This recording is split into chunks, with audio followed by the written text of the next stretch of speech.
Today, we are talking about Galbrena, the fiend of ever-burning flames who has finally arrived to Wuthering Waves. This is the ultimate guide you've been waiting for, so get ready to learn everything you need to know about making her an absolute powerhouse on your team.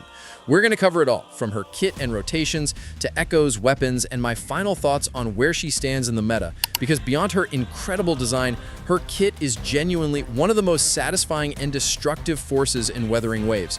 All the timestamps are down in the description if you want to skip ahead to your favorite part, and if you haven't already, make sure to join the Discord.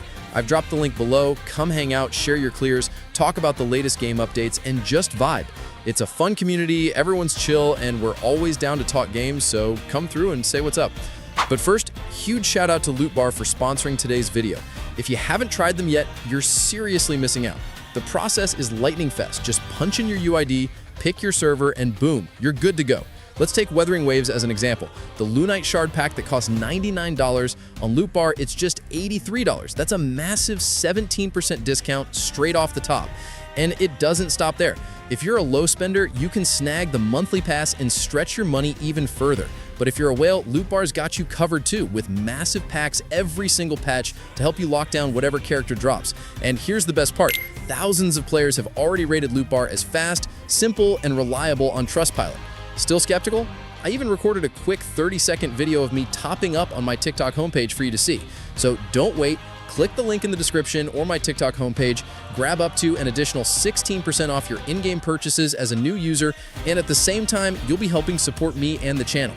With every new character in this game, the sheer number of combos and niche mechanics to learn is just getting wilder.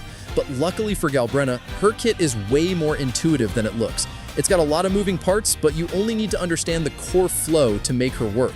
Think of it like this. Playing Galbrena is all about mastering her two different forms. You start in her normal threshold state, where your goal is to build up energy, and once you're fully charged, you unleash her Demon Hypostasis mode, which is where things get crazy. She also has a unique resource called Afterflame, which you build up by using your teammates' echo skills. Each echo skill cast by a teammate gives her stacks, and for every stack, enemies take more damage from her attacks, which means you're going to want to pop all your team's echoes right before swapping her in to do her thing. So what does that look like in practice? Your main goal is to use your teammates' skills to stack buffs, then swap to Galbrena. This will let you jump straight into her basic attack combo, and you'll want to spam a few basics until your forte bar is full. Once it's charged, pop her echo skill to enter demon mode, do some basics if your ultimate isn't ready, and then immediately hit her liberation. This is crucial because her liberation gives her a massive damage multiplier for a short time. After that, you'll unleash her devastating kick combo, which just feels incredibly impactful, and then finish with her outro skill as you swap to your next character. It sounds like a lot, but simplified, it's just spam basics, hit your skills and ultimate, then spam more basics. Now for the build that makes it all possible. You're going to want the new 3-piece Echo set, Flamewing Shadow, which is tailor-made for her, giving her crit rate for both her heavy attacks and echo skill damage. For the other two slots, just grab any 2-piece set that gives a fusion damage bonus. Your main stats are pretty standard for a DPS, a 4-cost piece with crit rate or crit damage, 2 3-cost pieces with fusion damage, and 2 1-cost pieces with attack percent. For substats, it's all about crit rate, crit damage, and attack.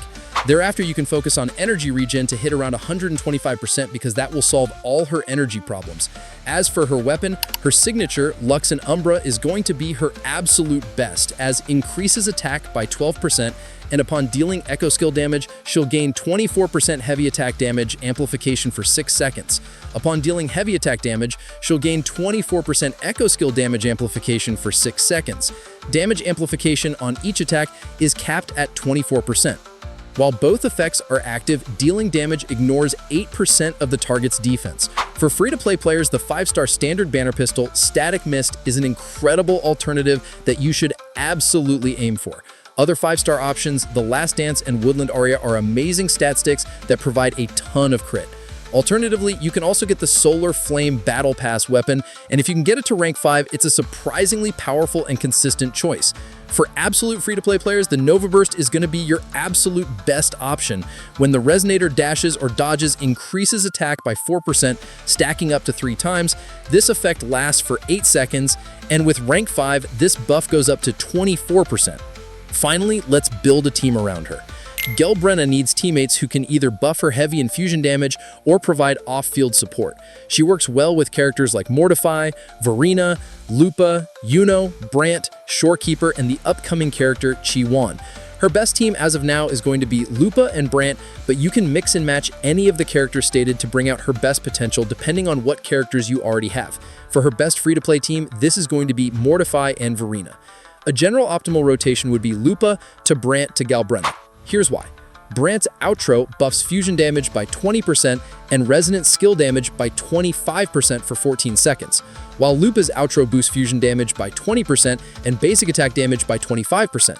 Since Galbrena's kit leans more toward fusion bursts rather than raw basics, Brant gives her more consistent value.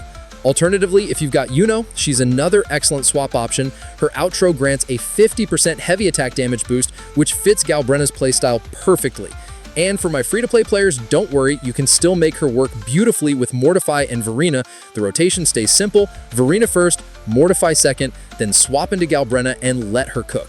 And that's pretty much everything you need to become an absolute monster with Galbrena. She's a high-skill, high-reward character with some of the flashiest animations in the game, and once you get her rotation down, she just feels unstoppable. But what do you think? Let me know your thoughts in the comments below. If you enjoyed this breakdown and found it helpful, make sure to subscribe for more. Thanks for watching, take care, and I'll catch you in the next one. Peace.